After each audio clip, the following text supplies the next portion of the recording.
નમસ્કાર વિદ્યાર્થી મિત્રો, વિમળા વિદ્યાલય ઈ ક્લાસીસમાં આપનું હાર્દિક સ્વાગત છે। આજે આપણે ધોરણ 4 વિષય આસપાસમાં પ્રકરણ 12 બદલાતો સમયનો અભ્યાસ કરીશું। તો વિદ્યાર્થી મિત્રો કે આપણે ભૂતકાળ, વર્તમાન અને વસ્તુની પ્રવૃત્તિ વચ્ચે તફાવત સમજીએ કે જ્યારે મહાત્મા ગાંધીજી અને બીજા અન્ય દેશભક્ત નેતાઓ તથા સ્વાતંત્ર્ય દિનની મહેનત અને બલિદાનોથી આપણો દેશ 15મી ઓગસ્ટ 1947ના રોજ દિવસે આઝાદ થયો હતો કે આઝાદી સમયે ભારત દેશના બે ભાગલા પડ્યા, એક દેશ ભારત અને બીજો દેશ પાકિસ્તાન તરીકે ઓળખાય છે। આઝાદી પહેલાં આપણું ભારત અને પાકિસ્તાન એ એક જ દેશ હતો। આઝાદી પછી ભારત પાકિસ્તાન એમ અલગ અલગ ભાગલા પડ્યા કે ભારત પાકિસ્તાનના ભાગલા પછી ઘણા બધા લોકો પાકિસ્તાનથી પોતાના ઘર-બાર, મિલકત, સાધન સામગ્રી છોડી ભારત આવ્યા અને આ લોકોના સ્થાયીકરણ માટે દેશની સરકારે અસરકારક પગલાં લઈને તેમને સ્થાયી કર્યા કે 70-80 વર્ષ પહેલાં આધુનિક સમય જેવી સુવિધાઓ ન હતી કે ઘણા બધા લોકો કાચા મકાનોમાં રહેતા હતા અને લોકો ખેતી અને મજૂરી કરી પોતાનું ગુજરાન ચલાવતા હતા કે સમય બદલાતા લોકોની રહેણીકરણીમાં ફેરફાર થયો કે ગામડાના લોકો નોકરી ધંધા માટે શહેરોમાં આવીને વસ્યા, સાથે સાથે ગામડાઓને પણ વિકાસ કર્યો કે ગામડાઓના જીવન ધોરણ અને રહેઠાણોમાં પણ બદલાવ આવ્યો। કાચાના મકાનોમાંથી પાકા મકાન થયા, શહેરોમાં પાકા મકાનોની સાથે સાથે બહુમાળી મકાનો પણ બંધાયા। તો વિદ્યાર્થી મિત્રો કે આજનો આધુનિક સમય બદલાતો રહે છે તે વિશે આપણે અહીંયા પાઠમાં જોઈશું। મારું નામ નીલાભાઈ છે, વર્ષો પહેલાંની આ વાત છે। શું કહે છે કે મારું નામ નીલાભાઈ છે, વર્ષો પહેલાંની આ વાત છે। એ સમયે હું નાનો બાળક, શું કહે છે, એ સમયે હું નાનો બાળક હતો કે મારા પિતાજી ખેતમજૂરી કરતા, શું કહે, મારા પિતાજી ખેતમજૂરી કરતા। હાલમાં હું નિવૃત્ત જીવન ગાળું છું, હાલમાં એ કેવું જીવન, તો નિવૃત્ત જીવન ગાળે છે।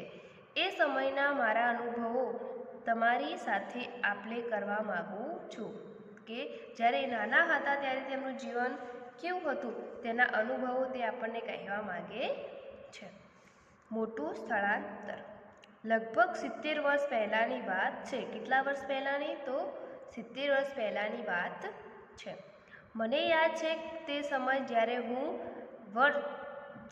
10 વર્ષનો હતો। શું કહે છે? મને યાદ છે તે સમય જ્યારે હું 10 વર્ષનો હતો ત્યારે અમે અલ્યારનો ટંડો ગામ, એટલે કે હાલ પાકિસ્તાનમાં, ક્યાંનું? અલ્યારનો ટંડો ગામ એ હાલ પાકિસ્તાનમાં રહેતા હતા। તે સમયે અમારે ખૂબ વેઠવું પડેલું કે ખૂબ ચહલ પહલ ચાલતી હતી। મને સમજમાં નહોતું આવતું કે શું થઈ રહ્યું છે। એક દિવસ બાપાએ અમને કહ્યું કે આપણે ગામ છોડવાનું છે અને બીજી જગ્યાએ સ્થળાંતર કરવાનું છે। શું થયું કે એક દિવસ તેમના પપ્પાએ તેમને કહ્યું કે આપણે ગામ છોડવાનું છે અને આપણે બીજી જગ્યાએ સ્થળાંતર કરવાનું છે, એટલે કે આપણે બીજી જગ્યાએ રહેવા જવાનું છે। હું મારું ગામ અને ઘર છોડવાથી દુઃખી હતો। એ શું કહે છે કે હું મારું ગામ અને ઘર છોડવાથી દુઃખી હતો। ત્યાં મારા બધા મિત્રો હતા। અમે બધા ઘરના સભ્યો બળદગાડા લઈને ભાગ્યા, તે પણ સરહદ પર પડાવી લીધા। છેલ્લે ચાલતા અમે કચ્છના ધોળાવીરા નજીક આવ્યા। છેલ્લે ચાલતા ક્યાં આવ્યા? તો ધોળાવીરા નજીક આવ્યા। તો અમારી જેમ ઘણા લોકોને અમારા વિસ્તારમાંથી સ્થળાંતર કર્યું હતું કે લોકો કહેતા હતા કે આપણો દેશ બે ભાગ ભારત અને પાકિસ્તાનમાં વિભાજિત થઈ ગયો છે। લોકો શું કહેતા હતા કે આપણો દેશ એ બે ભાગ, એટલે કે ભારત અને પાકિસ્તાનમાં વિભાજિત થઈ ગયો હતો। ભારતમાંથી ઘણા લોકો પાકિસ્તાનમાં ગયા હતા, જેમ અમે ભારતમાં આવ્યા હતા તેમ કે થોડા સમય અમે બધા એક કૂબો બનાવીને ધોળાવીરામાં ખુલ્લા મેદાનમાં રહ્યા હતા। શું? થોડો સમય અમે શેમાં? કૂબો, શું બનાવીને? કૂબો બનાવીને ધોળાવીરામાં ખુલ્લા મેદાનમાં રહ્યા હતા। એક નવું ઘર, હવે અહીંયાથી બદલાય છે કે એક દિવસ બાપાએ અમને કહ્યું કે હવે ખરચરિયા, એટલે કે જયરામનગર ગામમાં થોડી જગ્યા મળી છે ક્યાં આગળ? તો એક દિવસ બાપાએ એમને કહ્યું કે હવે આપણે ખરચરિયા ગામમાં થોડી જગ્યા મળી છે. તેમણે કહ્યું આપણે ત્યાં આપણું ઘર બનાવીશું. હું ખૂબ જ ખુશ હતો. બાપા અને માએ ઘર બનાવવા સખત મહેનત કરી હતી. અમે બાળકોએ પણ ઘણી મદદ કરી હતી. માએ માટી ખોદી અને અમે તગારા ભરીને માને આપતા હતા. બહેન અને માએ તેમાં ભૂસું ભેળવ્યું અને બાપાએ દિવાલો બનાવી. જો અહીંયા આપણે ચિત્રમાં દેખાય છે કે અમે આજુબાજુમાંથી ગાયનું છાણ ભેગું કરી લાવ્યા. માએ તેમાંથી લીંપણ કરી ભોંય તળવી તૈયાર કરી. મા કહેતા કે ગાર કરેલી હોય ત્યાંથી જીવજંતુઓ દૂર રહે છે. શું કહે છે કે અમે આજુબાજુમાંથી ગાયનું છાણ ભેગું કરી લાવ્યા અને માએ તેમાંથી લીંપણ કરી ભોંય તૈયાર કર્યું. મા કહેતા કે ગાર કરેલી હોય ત્યાં જીવજંતુઓ દૂર રહે. હવે છાપરું ઢાંકવાનું હતું.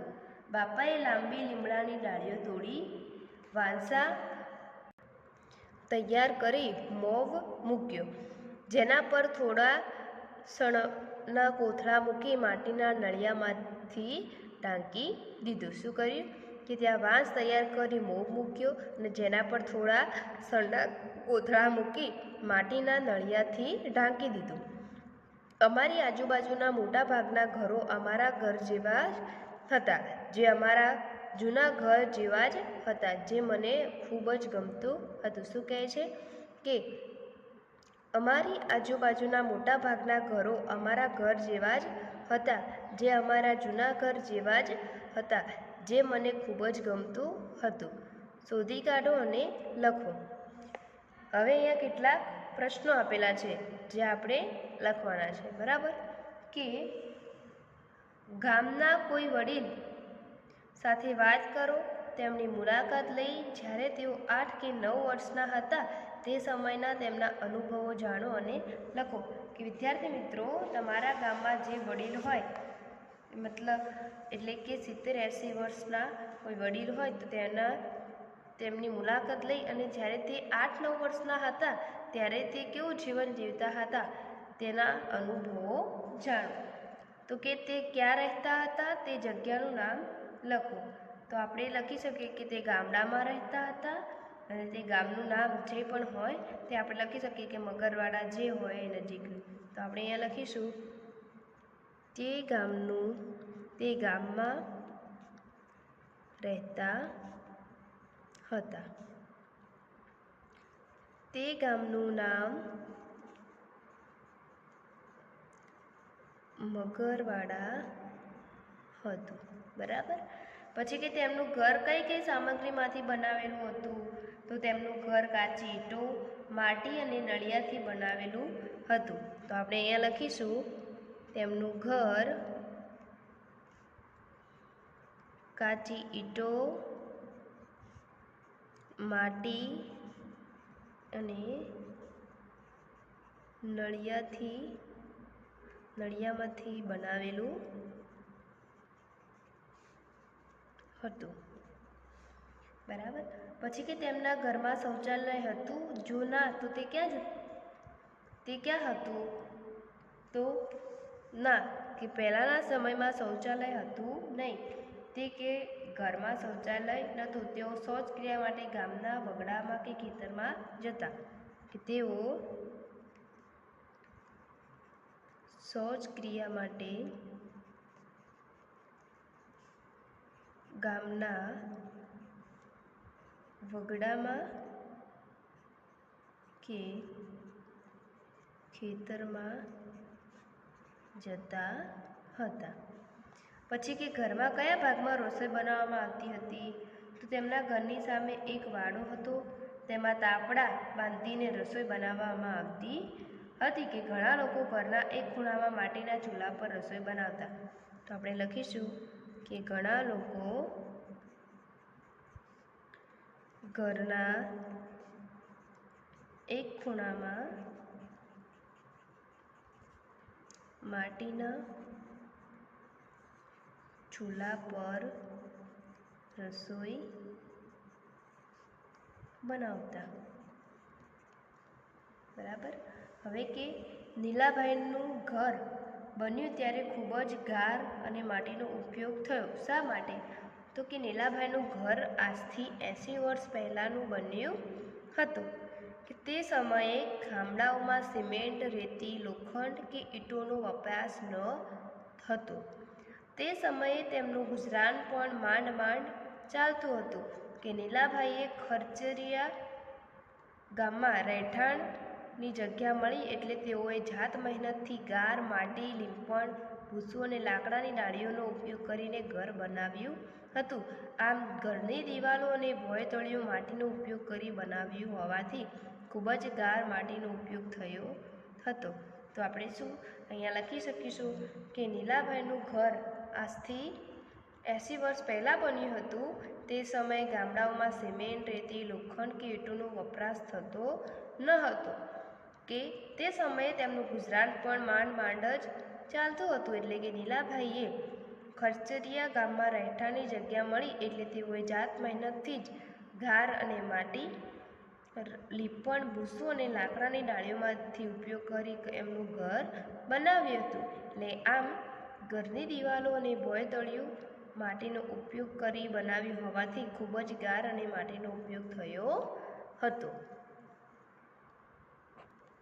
હવે છે ઘરમાં ફેરફાર. સમય ઝડપથી વીતવા લાગ્યો. અમે મહેનત કરીને સ્થિર થયા હતા. શું કહે છે કે સમય ઝડપથી વીતવા લાગ્યો અને અમે મહેનત કરીને સ્થિર થયા હતા. હવે બાપુજી મને પરણાવવા માગતા હતા. શું કહે છે? નીલાભાઈ શું કહે છે કે હવે મારા બાપુજી મને પરણાવવા માગતા હતા. મેં વિચાર્યું કે લગ્ન પહેલાં અમારે ઘરની મરામત કરાવવી જોઈએ. શું કહ્યું કે મેં વિચાર્યું કે અમારે ઘરની લગ્ન પહેલાં અમારે ઘરની મરામત કરાવવી જોઈએ અને એક રૂમ વધારે બનાવવો જોઈએ. શું કહ્યું? અને એક રૂમ વધારે બનાવવો જોઈએ. તે સમયે શહેરોમાં ઘર બનાવવા માટે લોકો સિમેન્ટ વાપરતા હતા કે તે સમયે શહેરોમાં ઘર બનાવવા માટે લોકો શું વાપરતા હતા?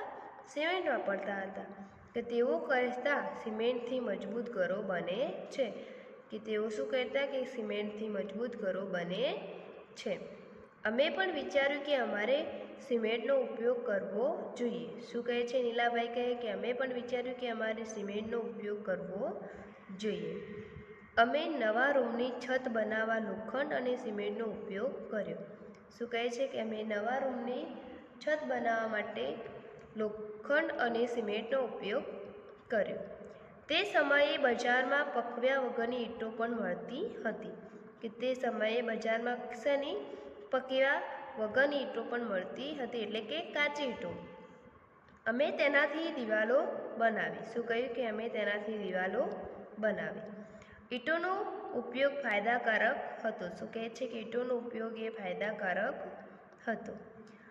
અમારે હવે દિવાલ પર લીંપણ નહોતું કરવું પડતું. શું કહે છે? અમારે હવે દિવાલ પર લીંપણ કરવું નહોતું પડતું કે વર્ષમાં એકવાર અમે દિવાલોને ચૂનો લગાડતા હતા કે વર્ષમાં એક જ વાર દિવાલોને ચૂનો એટલે કે કલર, રંગ લગાવતા હતા.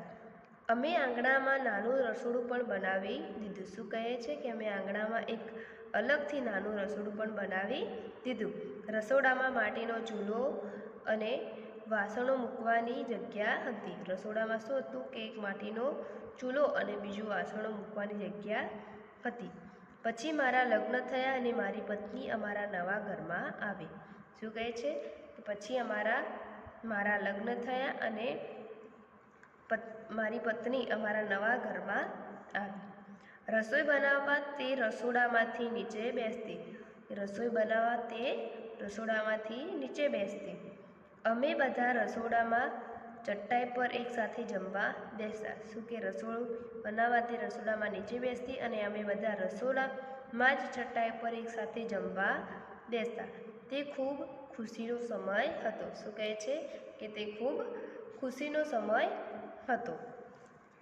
તે દિવસોમાં કેટલાક લોકો શૌચ કરવા ખુલ્લા ખેતરોમાં જતા હતા. શું કહે છે કે તે દિવસોમાં પણ કેટલાક લોકો શૌચ કરવા માટે ખુલ્લા ખેતરોમાં જતા હતા. ઘણા ખરા મકાનોમાં તેના માટે અલગ જગ્યા હતી. ઘણા ખરા મકાનોમાં શું હોય, તેના માટે અલગ જગ્યા.